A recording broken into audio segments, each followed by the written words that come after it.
ప్రియులారా, వెనకటికి ఆఫ్రికా ప్రాంతంలో ఒక సంఘటన ఒకటి జరిగింది.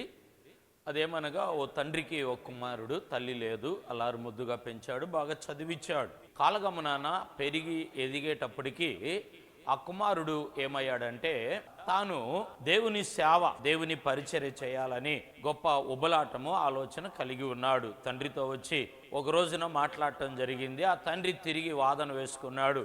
సేవ చేయలేవు, సేవ చాలా కష్టం, సేవ చాలా బాధలు, అన్నం ఉండదు, నీళ్లు ఉండవు, ఇప్పటి కాలంలో ఇలాంటి పరిస్థితి అని తండ్రి చెప్పగా, ఈ కుమారుడు ఏం చేశాడంటే, ఎలాగైతే సరే నేను సేవకు వెళ్ళాలని అతగాడు మరి బట్టలు సర్దుకొని మరి బైబిల్ ట్రైనింగ్కి వెళ్ళటం జరిగింది.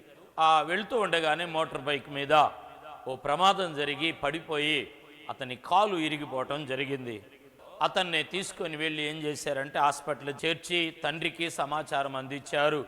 ఆ తండ్రి ఆగా వేగాల మీద హాస్పిటల్ చేరుకోవటం జరిగింది. కుమారుడి దగ్గరకు వచ్చి కన్నీళ్లు పెట్టుకొని, తండ్రి, అయ్యా, నేను చెప్పాను కదా, సేవ మనకు పనికిరాదు, ఈ పరిచర్య మనకొద్దు, ఉద్యోగం చేయమని. ఇప్పుడైనా మించిపోయిన లేదు, నా దగ్గర డబ్బులు పెట్టి పెట్టుబడి పెట్టి నీకు నేను వ్యాపారం పెట్టిస్తానన్నాడు.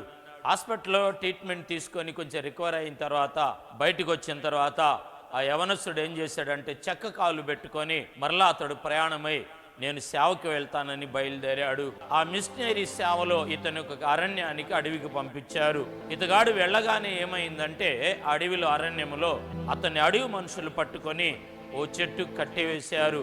ఆ చెట్టు కట్టివేసినప్పుడు తన తండ్రి బతిమలాడింది, వద్దన్నది, తనకు బుజ్జగించిన మాటలన్నీ గుర్తుకొచ్చింది. నా తండ్రి మాట వినలేదు, అయినా దేవుని కొరకు హతసాక్షులు అవుదామని ప్రార్థన చేసుకుంటూ ఉన్నాడు. అడవి మనుషులు ఇతన్ని తీసుకొని వెళ్ళి ఇతన్ని బలిద్దాము ఆ దేవతకని వెళ్ళినప్పుడు తన అవయవాల్లో ఒక కాలు ఏమైందంటే, లేదు, చెక్క కాలు పెట్టుకున్నాడు. అంగవైకల్యంగా ఉన్న వారికి వారి దేవతకు బలి ఇవ్వకూడదు. అయితే వారు ఏం చేశారంటే ఇతన్ని విడిచిపెట్టేశారు, బలి ఇవ్వలేదు. అతడు ఆ ఒంటి కాలుతో ఏం చేశాడంటే అక్కడే తిరుగుతూ, ఇతను ఏ హాని చేయలేదు, ఆ కాలు లేనందున అక్కడ తిరుగుతూ వాళ్ళందరికీ స్వార్థను ప్రకటించి వారందరినీ మార్చాడు. అడవి మనుషుల్లా ఉన్నవాళ్ళు మామూలు మనుషులయ్యారు, మృగాలుగా ఉన్నవారు సాధువులయ్యారు, వస్త్రాలు వేసుకొని వారు వస్త్రాలు వేసుకున్నారు, రక్షణ పొందారు.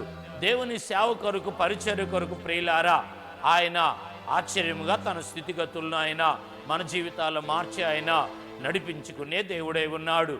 నీ స్థితి పరిస్థితుల్లో ఒకవేళ ఏమైనా వ్యతిరేకమైన పోరాటాలు వస్తుందా, నీ పరిచర్య, నీ సేవ తారుమారు అవుతుందా? ఒకసారి మిత్రమా, ప్రియులారా, నీ జీవితంలో దేవుని యొక్క ప్రణాళికను, దేవుని ఉద్దేశాన్ని నీవు జ్ఞాపకములో ఉంచుకోవాలి.